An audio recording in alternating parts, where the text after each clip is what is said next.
श्री गुरुभ्यो नमः। नमस्कार मित्रों, मैं जानकी शरण आचार्य आपका स्वागत करता हूं मेरे इस YouTube चैनल आचार्य अकेडमी में, जिसमें हम स्वाध्याय कर रहे हैं वेदांत दर्शन के प्रकरण ग्रंथ वेदांत सार का। स्वाध्याय के इस क्रम का यह हमारा 10वां भाग है। गत भाग में हमने अध्ययन किया था सूक्ष्म शरीर के 17 अवयवों का, कि सूक्ष्म शरीर के 17 अवयव कौन कौन से हैं और उनका क्या क्या लक्षण है। इस भाग में हम अध्ययन करेंगे आज सूक्ष्म शरीर के ही अवयवभूत जो बुद्धि और मन उनका, और उसी क्रम में 5 कोशों का भी, अन्नमय इत्यादि 5 कोशों का और कर्मेंद्रियों का हम वर्णन करेंगे। यदि आप इस मेरे चैनल पर यदि आप नए हैं और अगर आपने अभी तक इस चैनल को सब्सक्राइब नहीं किया है तो आप यहाँ से इस चैनल को सब्सक्राइब कर सकते हैं और इस बेल आइकन को भी आप प्रेस कर दीजिए, ताकि जब भी कोई स्वाध्याय से संबंधित नया वीडियो यहाँ अपलोड किया जाए वो आपको तुरंत पहुँच सके। तो चलिए शुरू करते हैं आज का स्वाध्याय।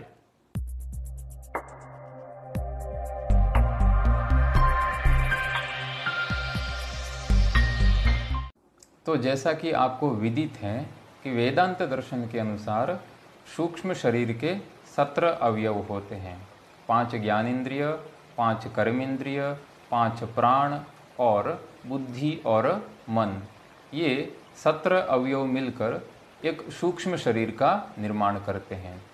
तो इस सूक्ष्म शरीर के 17 अवयवों में से हमने 5 ज्ञानेंद्रियों का वर्णन हमने पढ़ लिया था।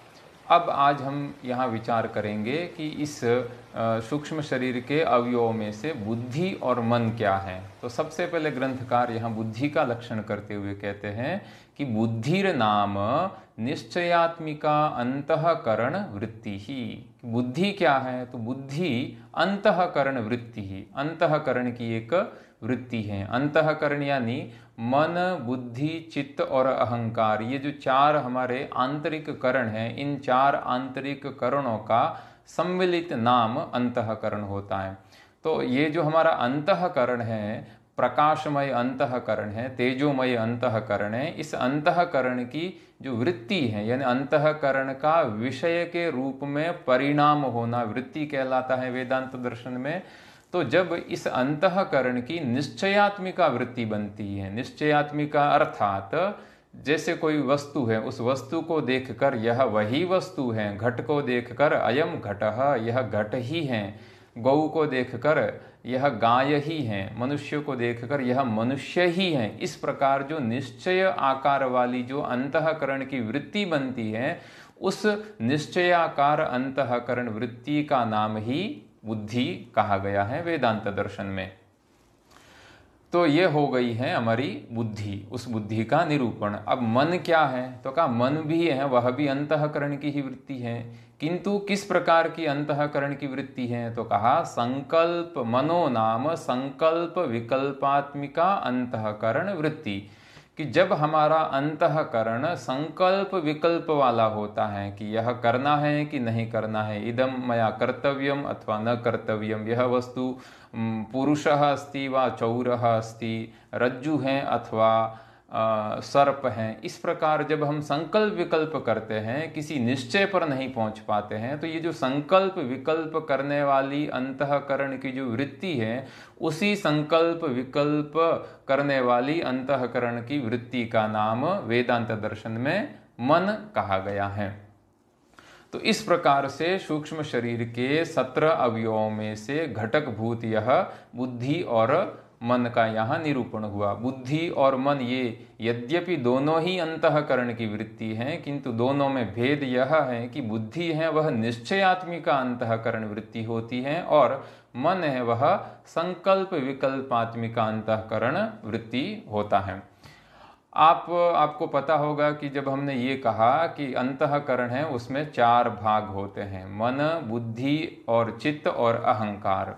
तो ग्रंथकार ने यहाँ 2 का ही क्यों वर्णन किया है? तो ये उसका समाधान करते हुए वेदांत सार आगे कहते हैं कि अनयोरेव, अनयो यानी इसी, ये जो बुद्धि और मन है, इस बुद्धि और मन में ही चित्ताहंकारयोः अंतर्भाव, चित्त और अहंकार का भी अंतर्भाव हो जाता है। तो चित्त और अहंकार का क्रमशः बुद्धि और मन में अंतर्भाव हो जाने के कारण ये अंतःकरण 2 हैं। तो बाह्यकरण तो 10 हो गए, 5 ज्ञानेन्द्रिय और 5 कर्मेंद्रिय, और अंतःकरण है वह 2 है। तो वेदांत से अतिरिक्त सांख्यादि दर्शनों में अथवा वेदांत के ही कुछ संप्रदायों में जहाँ अंतःकरण चतुष्टय जो कहा गया है, तो उसका समाधान भी यही है कि जो चित्त और अहंकार है उनका मन और बुद्धि में अंतर्भाव हो सकता है। तो कुछ कुछ वेदांत के ग्रंथों में, जैसे वेदांत परिभाषा इत्यादि में चित्त की भी जो परिभाषा दी है, तो वहाँ यह कहा गया है कि जो चित्त है वह स्मरण करवाने वाला होता है। तो उसके आधार पर हम चित्त की परिभाषा ऐसे कह सकते हैं कि अनुसंधानात्मिका अंतःकरण वृत्ति चित्तम, कि जो अनुसंधान करने वाली, स्मरण करवाने वाली, पूर्व ज्ञात विषय का फिर से ज्ञान करवाने वाली अंतःकरण की जो वृत्ति है उसको चित्त कहते हैं। और जो अभिमान करवाने वाली अभिमानात्मिका अंतःकरण वृत्ति ही अहंकार। तो मैं मनुष्य हूँ, मैं अध्यापक हूँ, मैं छात्र हूँ, मैं पिता हूँ, मैं राजा हूँ, इस प्रकार का जो अहम अहम मैं, इस प्रकार का जो अभिमान करवाने वाली अंतःकरण वृत्ति है वह अहंकार है। किंतु वेदांत सारकार का ये कहना है कि ये जो दोनों चित्त और अहंकार जो अंतःकरण की वृत्तियां हैं, इन दोनों का बुद्धि और मन में अंतर्भाव हो सकता है। तो इस प्रकार से बुद्धि और मन, इन दोनों का अंतर्भाव, इन दोनों में चित्त और अहंकार का अंतर्भाव बताकर अब ग्रंथकार हैं वह यह कहते हैं कि ये बुद्धि और मन, इन दोनों की उत्पत्ति किससे होती है। तो इनकी उत्पत्ति के विषय में ग्रंथकार अब यहाँ कहते हैं कि एते अर्थात ये जो बुद्धि और मन, तो बुद्धि और मन है ये किनसे उत्पन्न होते हैं। तो कहा एते पुनः आकाशादिगत सात्विकांशेभ्यो मिलितेभ्यः उत्पद्यन्ते। ये जो बुद्धि, मन, अहंकार और चित्त जो कहे गए हैं, ये आकाशादिगत, जो अपंचीकृत आकाश, वायु, तेज, जल, पृथ्वी, ये जो 5 अपंचीकृत भूत हैं, जिनके दूसरे नाम पंच तन्मात्राएं भी कहा है और 5 सूक्ष्म भूत भी कहे गए हैं। तो इन 5 अपंचीकृत भूतों से, आकाशादि भूतों का जो सात्विक अंश है, और वह सात्विक अंश भी कैसा, तो कहा मिलित, मिलित यानी समूह में। आकाश का भी सात्विक अंश, वायु का भी सात्विक, तेज का भी सात्विक, और जल का भी सात्विक, और पृथ्वी का भी जो सात्विक अंश है, इन 5 अपंचीकृत अर्थात सूक्ष्म भूतों के सात्विक अंश से मिलकर, यानी मिलित सात्विक अंश से यह जो अंतःकरण है, बुद्धि, मन, चित्त और अहंकार, इनकी उत्पत्ति होती है। तो इस प्रकार से जो बुद्धि, मन इत्यादि जो अंतःकरण है उनकी उत्पत्ति बताकर अब ग्रंथकार हैं वह कहते हैं कि जो अंतःकरण है इनका कार्य क्या है। तो अंतःकरण का कार्य है ज्ञान करवाना। जिस प्रकार से हमारी ज्ञानेन्द्रिय हैं 5 ज्ञानेन्द्रिय, वह ज्ञान करवाने का साधन है। कर्मेंद्रिय हैं 5 वाक, पाणी, पाद, पायु, उपस्थ, कर्म करने का साधन है। उसी तरह से यह जो अंतःकरण है, बुद्धि, मन, अहंकार और चित्त, यह भी ज्ञान करने का साधन है। तो ज्ञानेन्द्रिय भी ज्ञान करने का साधन और अंतःकरण भी ज्ञान करने का साधन है। किंतु इन दोनों में भेद यह है कि ज्ञानेन्द्रिय है वह बाह्य विषयों का ज्ञान करवाने का साधन है। बाह्य जो संवेदनाएं हैं, बाह्य जो विषय हैं, रूप, रस, गंध, स्पर्श इत्यादि, उनका ज्ञान करवाती हैं। और जो अंतःकरण के अंदर जो बुद्धि, मन इत्यादि हैं, वह हमारे आंतरिक जो विषय हैं, सुख, दुख, संकल्प, विकल्प, इच्छा, द्वेष इत्यादि, उनका ज्ञान इस अंतःकरण के द्वारा होता है। तो इस प्रकार से ज्ञानेन्द्रिय और कर्मेंद्रिय यद्यपि दोनों, ज्ञानेन्द्रिय और अंतःकरण यद्यपि दोनों ज्ञान के साधन हैं, तथापि इन दोनों में विषय के भेद के कारण इस प्रकार का एक भेद हम कह सकते हैं। अतः ग्रंथकार हैं वह यहाँ ये कहते हैं कि एतेषाम यानी ये जो बुद्धि, मन और चित्त और अहंकार हैं, इनकी उत्पत्ति आकाश आदि भूतों के सात्विक अंश, मिलित सात्विक अंश से होती है। और इनका जो कार्य है वह ज्ञान करवाना है। एतेषाम प्रकाशात्मकत्वात्, ये जो बुद्धिमन इत्यादि हैं इनका प्रकाशात्मकत्वात्, ये प्रकाशात्मक हैं, ज्ञान करवाने वाले हैं। प्रकाश यानी ज्ञान, तो ये ज्ञान करवाने वाले हैं। तो ये ज्ञान करवाने वाले क्यों हैं? कर्म क्यों नहीं इनसे होता है, अथवा कर्म क्यों नहीं करने वाले हैं? तो कहा सात्विकांश कार्यत्वम, क्योंकि यह आकाशादि अपंचीकृत भूतों के सात्विक अंश का कार्य है। सात्विक यानी सत्व गुण का कार्य है, सत्व गुण से उत्पन्न होते हैं, और सत्व गुण है वह ज्ञान करवाने वाला होता है। यह हम पहले पढ़ चुके हैं।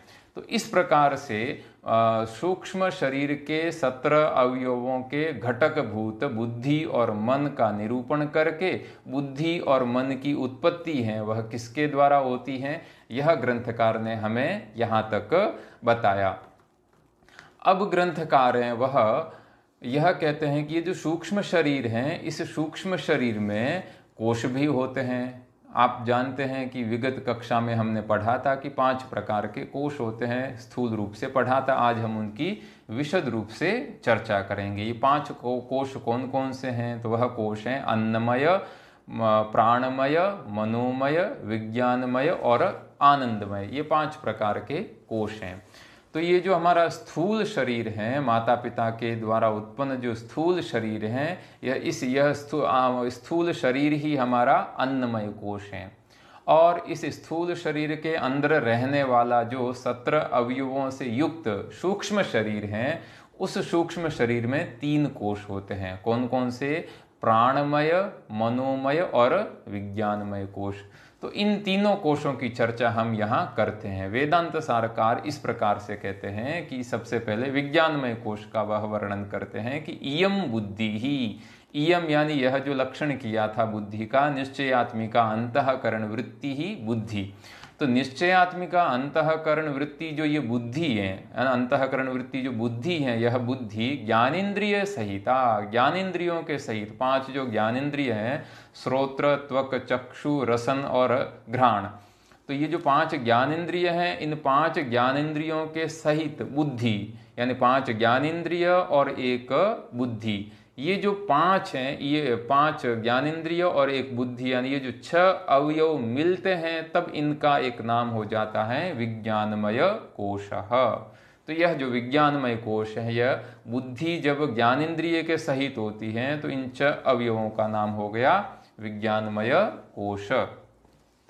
अब ये जो विज्ञानमय कोश है, इसकी विशेषता बताते हैं कि अन्य जो अन्नमय और प्राणमय हैं उनसे विज्ञानमय कोश हैं वह किंचित महत्वपूर्ण है। क्यों महत्वपूर्ण है? क्योंकि इस विज्ञानमय कोश का एक और भी नाम है। क्या नाम है वह ग्रंथकार अभी यहाँ बताते हैं। और सब उससे पहले ग्रंथकार इस विज्ञानमय कोश की कुछ विशेषताएं बताते हैं। वह ऐसा कहते हैं कि अयम यानी यह विज्ञानमय कोश, कि बुद्धि के साथ में जो 5 ज्ञानेन्द्रिय मिलकर विज्ञानमय कोश बनता है, ऐसा विज्ञानमय कोश कर्तृत्व, भोक्तृत्व, सुखित्व, दुखित्वादि अभिमानत्वेन, ये जो हमें कर्तृत्व का कि मैं करता हूँ, भोक्तृत्व का कि मैं इन विषय का भोगता हूँ, सुखित्व मैं सुखी हूँ, दुखित्व मैं दुखी हूँ, इस प्रकार का जो भी हमें अभिमान होता है कि मैं सुखी हूँ, मैं दुखी हूँ, मैं करता हूँ, मैं भोगता हूँ, तो ये जो इस प्रकार का हमें अहम या मैं इस रूप में जो अभिमान होता है, इस अभिमान होने के कारण यह लोक परलोक गामी, यानी यह जो विज्ञानमय कोश है, यह विज्ञानमय कोश इस कर्तृत्व, भोक्तृत्व, सुखित्व, दुखित्व इत्यादि का अभिमान करवाने वाला होने के कारण यह इस लोक में और परलोक में भी जाने वाला होता है। यह लोक यानी इस लोक में, और परलोक यानी अन्यत्र अन्य लोक में, इस लोक से भिन्न लोक में गामी यानी गमन करने वाला होता है। इसलिए इस लोक में और इस लोक से परलोक में गमन करने वाला होने के कारण इस विज्ञानमय कोश को व्यावहारिको जीव इति उच्यते, व्यावहारिक जीव भी कहा गया है।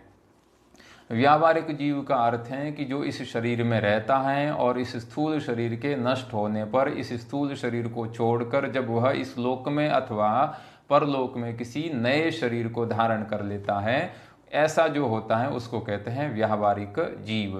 तो इस प्रकार से यह विज्ञानमय कोश है, यह व्यावहारिक जीव कहलाता है।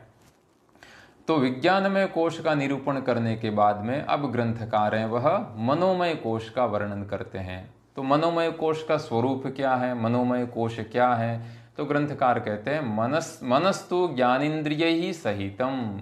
जब ज्ञानेन्द्रिय के सहित जो मन है वह मनोमय कोशो भवति, उसकी संज्ञा मनोमय कोश होती है। जो श्रोत्रत्वक, चक्षु, रसन और घ्राण, ये जो 5 हमारी ज्ञानेन्द्रिय हैं, इन ज्ञानेन्द्रिय के सहित जब मन मिलता है तब वह मनोमय कोश कहलाता है।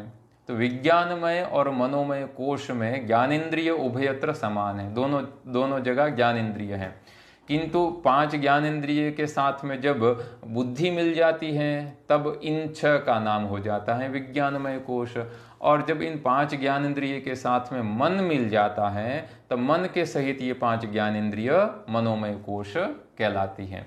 तो इस प्रकार से विज्ञानमय कोश और मनोमय कोश, इन दोनों का वर्णन करने के बाद में अब जो सूक्ष्म शरीर के 17 अवयवों में से जो घटक भूत 5 कर्मेंद्रिय भी कही थी कि 5 कर्मेंद्रिय, 5 ज्ञानेन्द्रिय, बुद्धि, मन और 5 प्राण जो कहे थे, तो उसमें से कर्मेंद्रिय कौन कौन सी हैं, वो कौन कौन सी कर्मेंद्रिय हैं, उनके द्वारा किन किन विषय का हमें किन किन कर्म को हम करते हैं, उन कर्मेंद्रिय की उत्पत्ति कैसे होती है, इन सभी प्रश्नों का समाधान देते हुए ग्रंथकार यहाँ कहते हैं कि कर्मेंद्रियाणी, सूक्ष्म शरीर के अंतर्भूत जो 5 कर्मेंद्रिय हैं वह कौन कौन सी हैं? तो कहा वाक्, पाणि, पाद, पायुपस्थाख्यानि, ये 5 कर्मेंद्रिय हैं। क्रमशः वाक्, पाणि, पादः, पायुः और उपस्थ, ये 5 कर्मेंद्रिय हैं।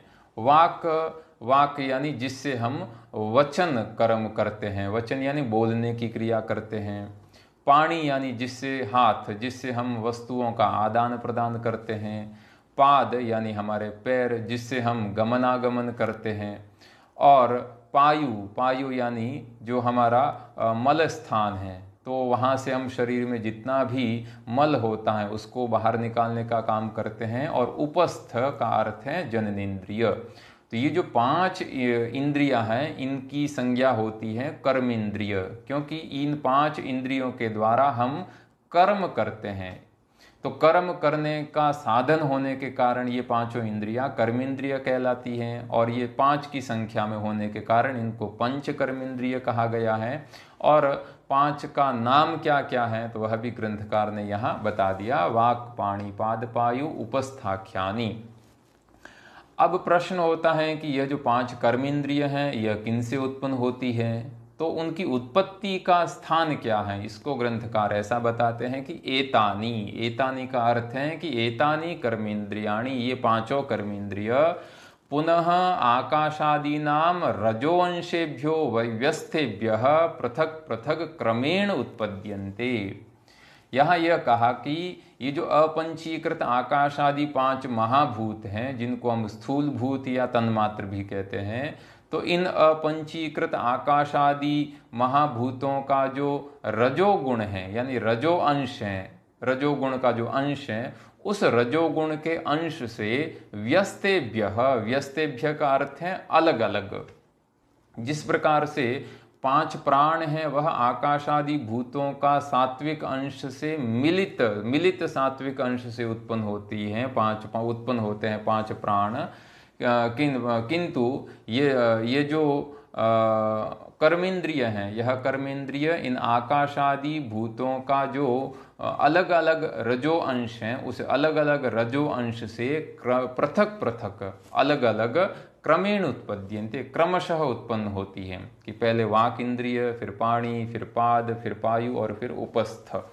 तो इस प्रकार से आप इस चित्र में भी देख सकते हैं कि आकाश है, उस आकाश के रजो अंश से वाग इंद्रिय उत्पन्न होती है, वायु के रजो अंश से पाणि इंद्रिय उत्पन्न होती है, तेज के रजो अंश से पाद इंद्रिय उत्पन्न होती है, जल के रजो अंश से पायु इंद्रिय की उत्पत्ति होती है, और पृथ्वी के रजो अंश से उपस्थ इंद्रिय की उत्पत्ति होती है।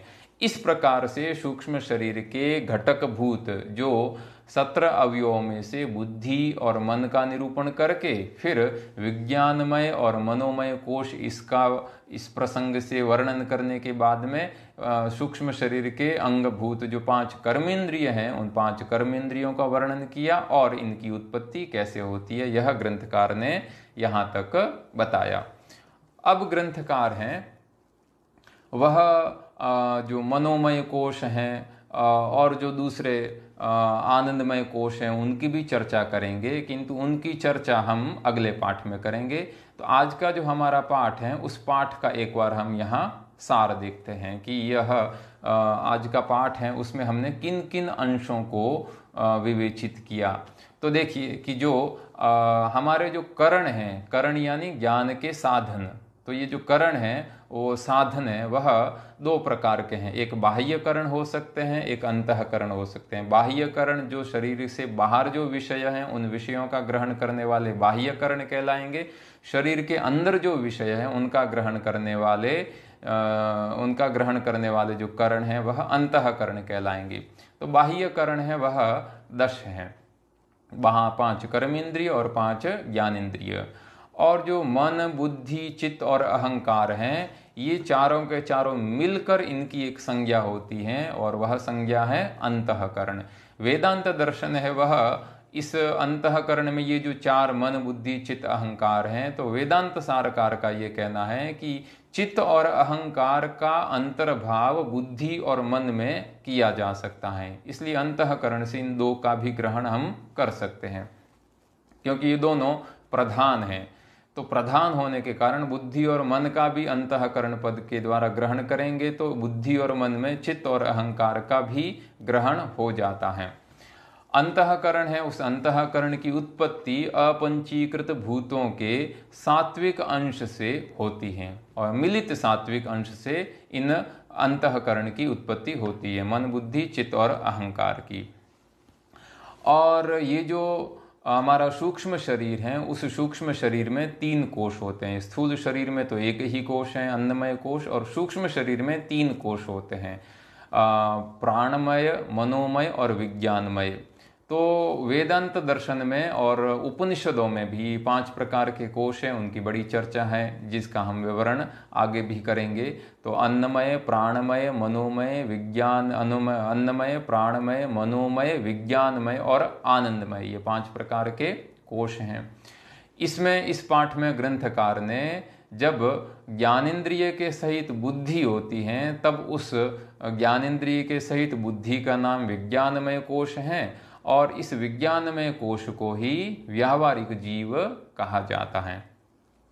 जब ज्ञानेंद्रिय के सहित मन है तो मन होता है, तो ज्ञानेंद्रिय के सहित मन है वह मनोमय कोश कहलाता है। और सूक्ष्म शरीर के अंगभूत जो 5 कर्मेंद्रिय हैं उन 5 कर्मेंद्रियों की उत्पत्ति, वाक्, पाणि, पाद, पायु, उपस्थ, इन 5 कर्मेंद्रियों की उत्पत्ति अपंचीकृत भूतों के अलग अलग व्यस्त यानी अलग अलग रजो अंश से उत्पत्ति होती है। तो इस प्रकार का हमारा यह पाठ है। आप इस स्वाध्याय क्रम से जुड़े हुए हैं और भी हम इसका जो अगला पाठ है वह हम शीघ्र ही लेकर आपके सामने उपस्थित होंगे। पुनः इस पाठ से जुड़ने के लिए आप सभी का मैं आभार व्यक्त करता हूँ।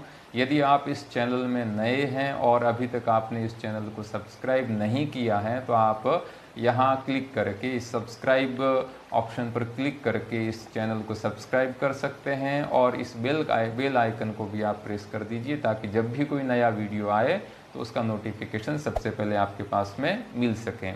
अगर स्वाध्याय का यह उपक्रम आपको पसंद आ रहा है, उपयोगी लग रहा है, तो जिनको इसकी आवश्यकता है आप उन तक भी इस स्वाध्याय का जो लिंक है वह पहुंचा सकते हैं। अस्तु, आज हम हमारे पाठ का यहीं विराम करते हैं। सर्वेभ्यो नमो नमः।